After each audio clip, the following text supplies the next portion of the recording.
इंदौर के महालक्ष्मी नगर में इस बार होली पर एक अनोखा आयोजन होने जा रहा है। संस्था पुरुष द्वारा कलयुगी महिलाओं की प्रतिकृति के रूप में विशेष होलिका दहन की तैयारी की गई है। आयोजन को लेकर क्षेत्र में चर्चा का माहौल है। संस्था के सदस्यों का दावा है कि देश में पुरुषों के साथ अन्याय नहीं होता और कई मामलों में महिलाओं के अपराधों को नजरअंदाज कर दिया जाता है। इसी संदेश को सामने रखने के लिए होलिका दहन के पुतले पर 10 ऐसी महिलाओं के चेहरे लगाए गए हैं जिन पर अवैध संबंधों के चलते अपने ही बच्चों की हत्या के आरोप लगे थे। इसमें सीमा और फलाली, भारती, संजू देवी, ज्योति राठौर, दुर्गावती सिंह, सूचना सेठ, मुस्कान, पूनम, सुनीता शर्मा, शरण और प्रियंका के नाम शामिल बताए गए हैं। आयोजन स्थल पर पुतले के पास एक नीला ड्रम, सूटकेस और बच्चे के कटे सिर का प्रतीकात्मक पुतला भी रखा गया जो हाल ही के चर्चित मामलों की ओर इशारा करता है। फिलहाल इस आयोजन को लेकर प्रशासन की ओर से क्या रुख अपनाया जाएगा, इस पर सबकी नजर बनी हुई है। देखिए सर, होलिका ने अपने भाई हिरण्यकश्यप के बेटे भक्त प्रहलाद को गोदी में लेकर के उसे जलाने का कुत्सित प्रयास किया। वर्तमान समय में स्त्री के पतन की पराकाष्ठा हो चुकी है। स्वतंत्रता, स्वच्छंदता और व्यभिचारिता हद तक पहुंच चुकी है। ये जो 11 चेहरे दिख रहे हैं, इन 11 ही माओं ने अपने स्वयं के पैदा किए बच्चों को अपने प्रेमियों के साथ अवैध संबंधों के चलते जघन्य तरीके से, दुर्दांत तरीके से, निर्दयता के तरीके से किसी ने टुकड़े टुकड़े किए, किसी ने समुद्र में फेंक दिया, किसी ने छत से पटक दिया, किसी ने नदी में डाल दिया, किसी ने जहर दे करके हत्या की है। तो इस तरह की हमने सुना है कि पूत कपूत सुने हैं लेकिन माता नहीं कुमाता। लेकिन वर्तमान समय में स्त्री के तथाकथित स्वतंत्रता और सशक्तिकरण के बेजा फायदा उठाते हुए महिला को पता है कि खाता न वही जो औरत कहे वो सही, और महिला जो है भारत में एक बहुत बड़ा ये विख्यात है कि पुरुष जन्मजात अपराधी होता है और महिलाएं जन्मजात निर्दोष होती है।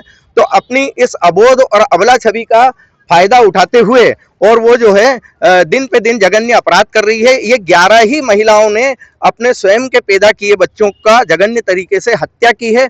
और होलिका ने भी अपने भतीजे की को जलाने का कोशिश किया था। तो वर्तमान समय में जब हम रावण के अहंकार का दहन करते रहे हैं तो क्यों न ये व्यभिचारी स्त्रियों के अपराध का और इनके व्यभिचार का दहन किया जाए। इसी थीम को सोच करके, इसी संकल्प को लेकर के हम आज ये दहन करने के लिए जा रहे हैं। और प्रश्न ये है कि अभी तक लोगों के दिलो दिमाग में स्त्री की महानता यत्र नारीस्तु पूज्यन्ते भरी हुई है, लेकिन अब समाज में इस तरह की स्त्रियां बहुत सारी हो गई है। ये जो फोटो लगा हुआ है ये आपका सूचना सेठ का है, जो AI कंपनी की CEO थी। 1.5 करोड़ रुपया प्रति माह उसको तनख्वाह मिलती थी। उसने अपने 4 साल के मासूम बच्चे को टुकड़े टुकड़े कर सूटकेस में महज इसलिए भर दिया कि न्यायालय का आदेश था कि आपको प्रति माह अपने NRI पति वेंकट रमन को दिन भर के लिए बेटे को मिलाना है। उसका अहंकार आड़े आ गया और वो गोवा लेकर के गई, टुकड़े टुकड़े करके सूटकेस में भर दिया। फिर उसको खून रिसता हुआ दिखाई दिया तो होटल वाले ने कंप्लेन की और इस तरह से अरेस्ट हुई। अभी इसको कोई सजा नहीं हुई है। और ये जितने महिलाएं हैं ये सब जघन्य तरीके से अपने बच्चों का अनैतिक अवैध संबंधों के कारण, एडल्ट्री के कारण इन्होंने हत्या की है। कौन सी संस्था के द्वारा किया जा रहा है? संस्था पौरुष के द्वारा किया जा रहा है। मैं एडवोकेट अशोक दशोरा, अध्यक्ष संस्था पौरुष इंदौर। और ये स्थल जो है Mahalakshmi Nagar Mela ground AU bank के सामने। Sir, justice is due. Yes, t-shirt भी पहनी हुई है। जी, जस्टिस ड्यू है अभी। हाँ जी। अतुल सुभाष ने जब आत्महत्या की थी तो लिख के गया था कि जस्टिस इज ड्यू। इवन उसने ये तक कहा था कि अगर मुझे न्याय नहीं मिला तो मेरी अस्थियों को कोर्ट के गटर के सामने गटर में डाल देना चाहिए। जिस रीता कौशिक जज ने उसको सताया उसको प्रमोशन हो गया है। और 14 दिनों के बाद में उसकी पत्नी सिंघानिया को जो है, निकिता सिंघानिया को जो है जमानत मिल गई थी। और सुप्रीम कोर्ट ने तक उसके माता पिता से बच्चा छिना करके और निकिता सिंघानिया को दे दिया, ये बोलते हुए कि grandfather and grandmother are the stranger for this child. तो ये कौन सी सोच है जुडिशरी की? क्या दादा दादी अपने पोते के लिए अजनबी होते हैं?